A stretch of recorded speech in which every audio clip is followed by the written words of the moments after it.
हम जानते हैं कि हर युद्ध में एक की हार होती है तो एक की जीत, लेकिन हार जीत के बीच दो प्रतिद्वंदियों के हजारों लोग मारे जाते हैं। कई लाख लोगों की जिंदगी बदल जाती है। लेकिन कलिंग का युद्ध इतिहास का ऐसा युद्ध माना जाता है जिसमें लाखों सैनिकों की जान गई थी।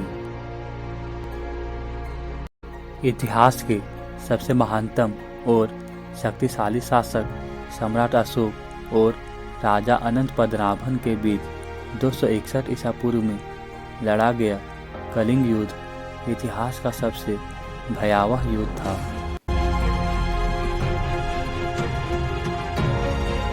यह युद्ध अत्यंत विनाशकारी युद्ध था जिसमें लाखों बेकसूर और मासूम लोग मौत के घाट उतर गए थे। यह युद्ध दया नदी के किनारे लड़ा गया था। उस समय कलिंग राज्य छत्तीसगढ़, बंगाल, झारखंड और ओडिशा एवं मध्य प्रदेश के कुछ हिस्सों में था। कलिंग युद्ध होने का प्रमुख कारण ऐसा माना जाता है कि कलिंग, जो कि वर्तमान में ओडिशा में स्थित है, उस समय यह एक बेहद शक्तिशाली और समृद्ध क्षेत्र था जहां पर लोगों के बीच आपसी प्रेम, भाईचारा था एवं कलात्मक कुशलता कूट कर भरी हुई थी।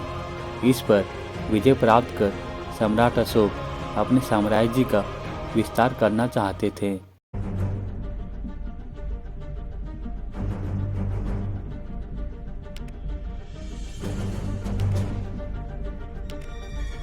सम्राट अशोक के दादा सम्राट चंद्रगुप्त मौर्य ने अपने गुरु आचार्य चाणक्य के अखंड भारत के सपने को पूरा करने के लिए कलिंग को जीतने की कोशिश की थी, लेकिन वह कलिंग को जीतने में नाकामयाब हुए थे। इसलिए कलिंग को जीतना सम्राट अशोक के लिए काफ़ी महत्वपूर्ण था।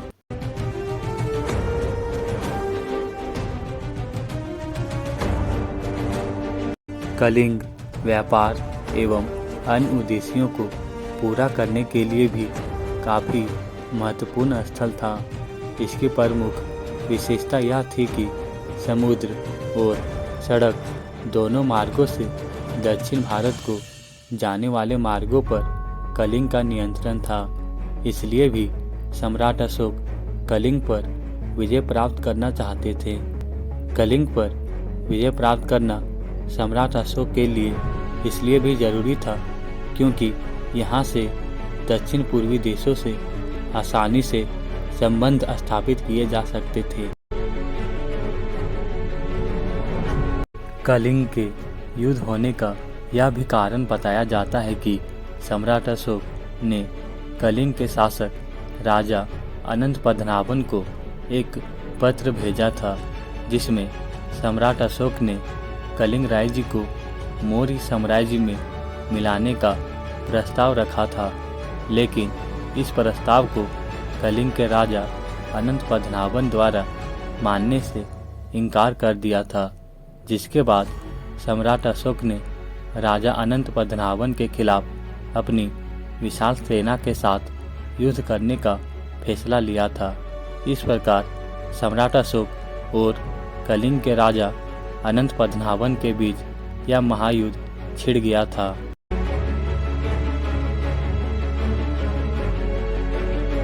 इस युद्ध के अत्यंत विनाशकारी परिणाम रहे थे। इस युद्ध में करीब 1 लाख बेकसूर और मासूम लोगों की जान चली गई थी एवं कई लाख लोग पूरी तरह घायल हो गए थे। यही नहीं, कलिंग युद्ध में करीब 1.5 लाख लोग बंदी बनाकर निर्वासित कर दिए गए थे। इस युद्ध के बाद कलिंग को मगध साम्राज्य में शामिल कर लिया गया एवं मौर्य साम्राज्य का काफ़ी विस्तार हुआ था एवं मगध साम्राज्य की राजधानी तोसाली बनाई गई थी।